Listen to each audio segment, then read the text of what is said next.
আপোনালোক সকলোলৈকে মোৰ হিয়া ভৰা নমস্কাৰ আৰু কৃতজ্ঞতা জ্ঞাপন কৰিছোঁ।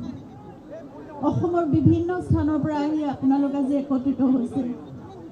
এক মাহ পাৰ হ'ল, জুবিন আমাৰ মাজৰ পৰা গৈছে বুলিতো ক'ব নোৱাৰোঁ, কিন্তু এটা অভাৱনীয় ঘটনা ঘটি গ'ল, যিটোৰ পৰা এক মাহ পাৰ হ'ল আৰু আপোনালোকে এতিয়াও সেই মৰম আশীৰ্বাদ প্ৰাৰ্থনা একেদৰে সদায় জনাই আছে তেওঁৰ বাবে, আমাৰ পৰিয়ালৰ বাবে, তেওঁৰ ন্যায়ৰ বাবে। যি ঘটিছিল সেই সকলোবোৰ আমি ভালদৰে জানিব লাগিব, সঁচাটো জানিব লাগিব। সেই সকলোবোৰৰ বাবে আপোনালোকেও এখন যুদ্ধ কৰি আছে, আমিও পৰিয়ালৰ সকলোৱে আমি জানিব বিচাৰিছোঁ আচলতে সঁচাকৈ সেই দিনটোত জুবিনৰ লগত কি হৈছিল। আমাৰ মাজতো বহুত অন্তৰ্দ্বন্দ্ব চলি আছে, ইয়াৰ ভণ্টিও আছে লগত, আৰু আমি সকলোৱে বুজি পাওঁ আমাৰ অন্তৰৰ ভিতৰত কি চলি আছে। তাৰ উত্তৰ নিশ্চয় আমি পাম। এক আস্থাৰে,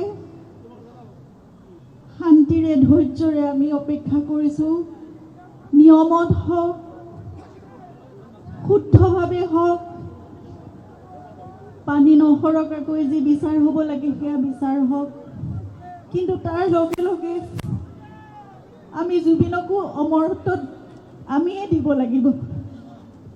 আমিয়ে সদায় আমাৰ মাজত জুবিনক কঢ়িয়াই লৈ ফুৰিব লাগিব, আৰু জুবিন আমাৰ মাজত সদায় তেওঁ যেনেদৰে আছিল তেনেদৰে সদায় থাকিব লাগিব। তেওঁৰ আদৰ্শ, তেওঁ যেনেদৰে গোটেই অসমখনক, গোটেই উত্তৰ পূৰ্বাঞ্চলক ভাল পাইছিল, সমগ্ৰ মানৱ জাতিক ভাল পাইছিল, প্ৰকৃতিক ভাল পাইছিল, জীৱ জন্তু পশু পক্ষী সকলোকে, গছ গছনি যেনেদৰে ভাল পাইছিল, সকলোকে আমি তেনেদৰে মৰম আমাৰ মাজৰ পৰা দি যাব লাগিব।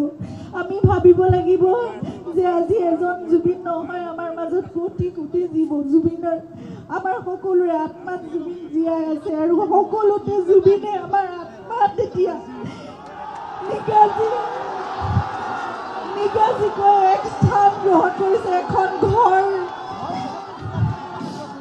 এখন ঘৰ পাতি বহিছে, আমাৰ সকলোৰে আত্মাত জুবিন জীয়াই থাকিব এতিয়া। গতিকে গোটেই বিশ্বজুৰি জুবিনক ভাল পোৱা সকলোৰে মাজত, কোটি কোটি লোকৰ মাজত জুবিন জীয়াই থাকিব এতিয়া। গতিকে আমি জুবিনৰ প্ৰতিটো কাম আমি তেনেদৰে আগবঢ়াই নিম। আমি সংকল্পবদ্ধ হ'ব লাগিব। আৰু মই ভাবিছোঁ যে জুবিনৰ জন্মদিন আহি আছে, অহা নৱেম্বৰ মাহৰ 18 তাৰিখে 53 বছৰ সম্পূৰ্ণ কৰিলেহেঁতেন তেওঁ, কিন্তু এতিয়াও চলি যাব তেনেদৰে, সদায় থাকিব। আমি দৃঢ় প্ৰতিজ্ঞ, মই দৃঢ় প্ৰতিজ্ঞ, আমাৰ পৰিয়ালটো, আপোনালোক সকলো, আমি একেলগে জুবিনক সদায় আমাৰ মাজত জীয়াই ৰাখিম। আৰু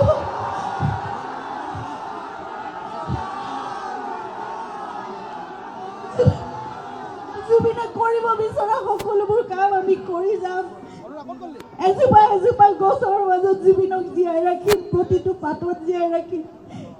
সেয়া ৩৬,০০০ গীতৰ মাজত জুবিন জীয়াই থাকিবলৈ, সকলোৰে কণ্ঠত জুবিন জীয়াই থাকিব। জুবিনৰ সকলোবোৰ গীত, তেওঁ লিখা, তেওঁ কম্প'জ কৰা সকলোবোৰ গীত আমাৰ বহুত পলম হ'ল, কিন্তু এতিয়াৰ পৰা আমি চেষ্টা কৰিম যে সেই সকলোবোৰ যাতে আমি শৃংখলাবদ্ধভাৱে আমি ৰাখি যাব পাৰোঁ আমাৰ ভৱিষ্যত প্ৰজন্মৰ বাবে। প্ৰতিটো পদক্ষেপত আপোনালোকে আমাক সহায় কৰিব লাগিব, আপোনালোকে নিজেও কৰিব লাগিব সেইখিনি। আমি গছ ৰুই যাম, সেউজ কৰিম অসমখন, উত্তৰ পূৰ্বাঞ্চলখন, জীৱকুলৰ বাবে আমি কাম কৰি যাম। নতুন প্ৰজন্মক লৈ জুবিনৰ ইমান সপোন আছিল, আৰু সদায় জুবিনে আৱেগত কান্দি উঠিছিল যেতিয়া নতুন প্ৰজন্মই কিবা এটা ভাল কাম কৰা দেখিছিল, যেতিয়া তেওঁৰ ওচৰলৈ আহি কিবা এটা কৈছিল যে এইটো কাম মই কৰিছোঁ দাদা, এইটো চাই দিয়ক।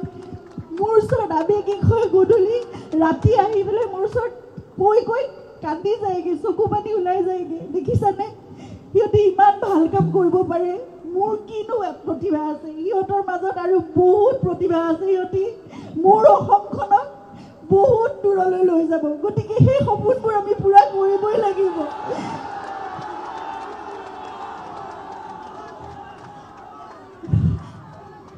সকলোৰে আশীৰ্বাদ সকলোৰে মৰম সকলোৰে আবেগ ইমান জড়িত হৈ আছে জুবিনৰ লগত গতিকে নিশ্চয় আমি সেইখিনি কাম কৰিব পাৰিম নতুন প্ৰজন্মৰ জুবিনৰ সপোনবোৰক কঢ়িয়াই দিব মোৰ বিশ্বাস আছে মোক মাত্ৰ আপোনালোকৰ পৰিয়ালৰ এগৰাকী বুলি ভাবিব আপোনালোকৰ জীয়ৰী আপোনালোকৰ বোৱাৰী আপোনালোকৰ ভগ্নী যি বুলি ভাবে বন্ধু বান্ধৱী যি বুলি ভাবে মোক মাত্ৰ আপোনালোকৰ পৰামৰ্শ লাগিব উপদেশ লাগিব আগবাঢ়ি যাবলৈ মোক সেইখিনি সহায় সহযোগিতা সদায় লাগিব মোক আশীৰ্বাদ কৰিব আমি একেলগে জুবিনৰ সকলো সপোন আমি আগবঢ়াই লৈ যাম